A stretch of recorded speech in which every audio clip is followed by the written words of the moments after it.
If you don't know this game by now, Ark Survival Ascended is the remake of Ark Survival Evolved, a survival game where you spawn on a prehistoric island called an Ark, filled with dinosaurs. Your goal is to tame them and work your way up the food chain to eventually beat the bosses and conquer the Ark. My name is Gat, and this is my experience playing on official servers. You may think that this video is going to be your typical day 1 to day 100 content, but this is not. In this video, I want to share with you my honest opinion about playing on official servers. I want to share with you the great things that happened during my adventure, but also the bad side of playing on official servers and why I'm stepping back from them, at least for now. To start off my story, let's go back to day 1 on launch day of Ark Survival Ascended. With a couple of friends, we spent some time trying to find a PvE server with enough spots and finally found one after a couple hours. I created my character, made it look like me with a dad bod of course, and made it into the game. I meet my friends, join the tribe, and we go straight to work. We farm our first resources, craft our first tools, and put down some structures where we will eventually build our future base. After gathering the primary resources needed, we start taming our first dinos. Parasaurs, trikes, moschops, pteranodons and any dinos that were nearby our base and easy to tame. By day 25, we had the basic resources and dinos sorted, so we moved on to upgrading our race. We also needed to tame farmer dinos like the Argentavis, Ankylosaur, Doedicurus and Mammoths that we really needed to start farming more efficiently. We made a couple traps around the map because our goal in the early game was to make an egg farm so we can start crafting keyboards as soon as possible. If you don't know that yet, taming takes a long time on official servers, so it's critical that you get keyboards going as soon as possible. Since we had made our base close to the east in the water cave, we needed to tame water dinos as well so we would be able to farm blueprints for future boss fights. By day 50, we had tamed all the necessary farming dinos, we got some starter water dinos and even found a baby Bronto in the wild, so we were set to move on to the next stage, which was producing kibbles. We tamed a couple Largies and Uties, as well as an Oviraptor and a dung beetle that we traded for a giant bee. We also built our first crop plots and we were finally set to start producing superior and extraordinary kibbles to cover any dinos that we'd want to tame next. We also started looking for boss dinos like the Megatheriums for the Broodmother, Rexes for the Monkey and Overseer, and Rhinos and Teris for the Dragon. From day 75 to 100, we spent a lot of time farming since we needed to start building. We had a couple Largies, a couple UTs and various dinos that we had tamed prior, so we moved on to building a proper dino enclosure to keep our base safe, and we made a building to store all the egg producers. Day 125 to 150 were dedicated to taming higher end dinos and breeding. We mated our Gs, Rexes, Megatheriums, Baronixes, and anything that would greatly improve with imprinting. This also meant that we had to do a lot of farming for their food, as well as spending time hand feeding them from the baby phase to the juvenile phase. Taming wise, we wanted to tame a Giga, but they failed to do so because of bugs. We looked for a Carca, or however you want to call it, but couldn't find one. We did manage to get our hands on a Quetzal for transports, some Thylacoleos, more boss dinos, and some cave dinos like the frogs and Baryonyx. From day 150 to 175, we set ourselves up to achieve an ambitious goal early game, taming a Rhinionyata, which would be really useful to pick up tames and an overall great flyer. We found an open trap close to their spawn, so we made an outpost there and we started taming Parasaurs that will later get impregnated by the Rhinio. We also needed to get the pheromone needed for the process, so we spent a couple days looking for them.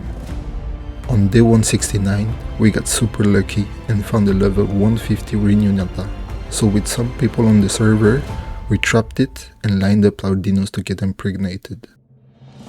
We managed to get 2 Parasaurs out of 4 with a baby, and we were blessed with 2 juvenile Rhinios. one of them being a level 150, which is really good considering all the requirements to get a high level one. Which brings us to day 181. I wanted to log into the game early to imprint on dinos, but the server was down. And it went on like this for more than 6 hours. It actually wasn't the first time it was done for a long period of time, but it was by far the longest it had been down. And the next day, same thing. The server was down when I wanted to log in early in the morning, and that was the breaking point for me. We had been through too many bugs, crashes and losses, so I made the hard decision to step back from official servers. This was a hard decision to make, because I've been playing Ark for a few years now since the release of Crystal Eyes in the Evolved version. I have gone through most of the achievements, like beating all of the bosses, or even being worthy of using Mjolnir, which requires attaining level 190 and getting all the exploding notes inside the game.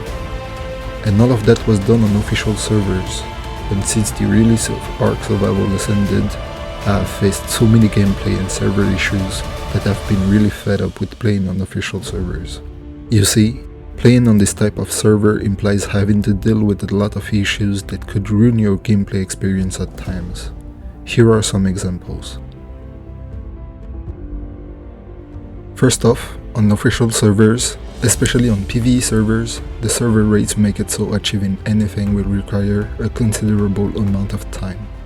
For example, taming some of the dinosaurs could take up to 5 hours if you don't have keyballs. Building also requires so much time farming. The farming needed to achieve our base, for example, took approximately 10 hours, even with the right dinos for the job.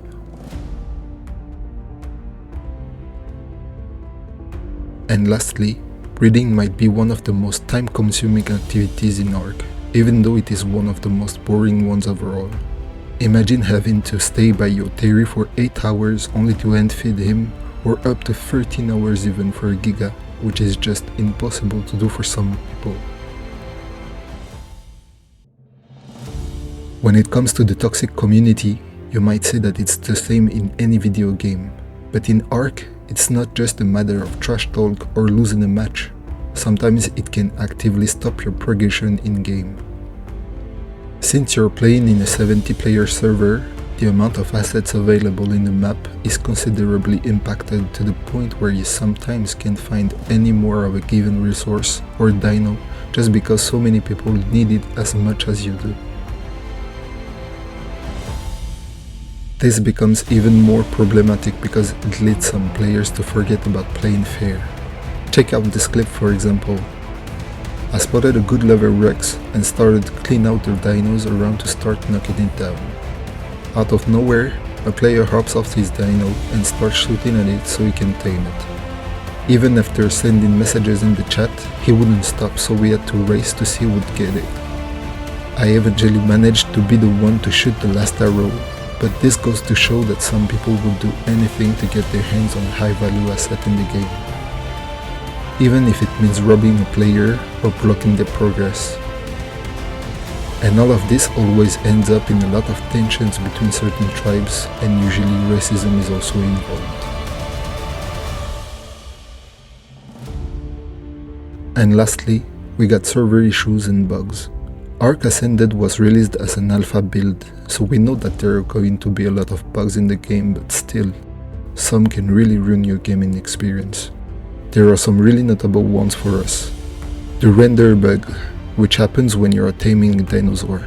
If the server crashes and you're not in a render distance of your sleeping tame, it just disappears. The physics bug, where dinos or even yourself would end up under the map, which will cause death. The worst case is when you have a bunch of stuff in your inventory and you respawn dead after a crash with no chance of finding your stuff back. And overall, server issues are the ones that affect your experience the most, since they're the source of the previously mentioned bugs. Server crashes mean that you are going to be playing less, with no consistency at all, since you don't know how long it will last. And it introduces changes on the in-game timers as well, such as how long a tame will take, or how long will a baby need to grow up. And with the introduction of crossplay, this new addition might introduce new server issues, since it's something completely new in Ark. Considering all the negative things I've mentioned previously, you might ask, what even is the point of playing on Ark's official servers? Well, it's quite simple. You want to be able to play with friends, meet new people in-game, and interact with them. For instance, I've met all of my tribe mates inside the game except for one. I've had some of my best gaming moments with the Ark community, like beating bosses with people, achieving certain goals like getting the highest level for example, or even just trading stuff with people felt so rewarding. And Ark actually has one of the largest Discord communities of any games I know. For any of the official servers, you usually have a dedicated Discord server, but you also have hundreds of trading Discord where people trade dinos and items. People even invented an in-game currency for the trading system. This trading system even went as far as introducing a roleplay aspect to the game, where players would specialize in a certain aspect of the game they really enjoy and offer that to other players as a service or a product. In the community, we have breeders, farmers, loot hunters, collectors, service providers, dino hunters, and so much more. You really have so much interactions with people inside and outside the game. Those are the reasons why some people prefer playing on official servers and why I'm not giving up on them entirely. Despite all the negative things I've said previously, I have to admit I'm still addicted to this game. Even though I feel like we've been kind of ripped off by Wildcard and Snail Games for doing a remake instead of Ark 2, the game is so much better than before. They've added a lot of functionalities and changes that make the game so much more enjoyable than before in terms of gameplay. And overall, even though the game is quite demanding in terms of specs requirements, it really looks amazing in Unreal Engine 5. And anyone can agree that Ark is still one of the best, if not the best, survival game out there. If you've watched the video this far, know that I appreciate every single one of you for stopping by. This is my first ever video on YouTube. I wanted to make a series of my adventures on official servers, but as you could have seen previously, playing on official servers is definitely not a simple thing to do. So I decided to start a new series in single player that I'll be streaming every weekdays, where I'll be sharing my adventures and I'll focus a lot on tips and tricks to help you guys fast track your progress in Ark. So if that's something you guys would enjoy, consider dropping a like and subscribe so you can catch me live and follow along my adventure. On that note, I will hopefully see you guys in the next one.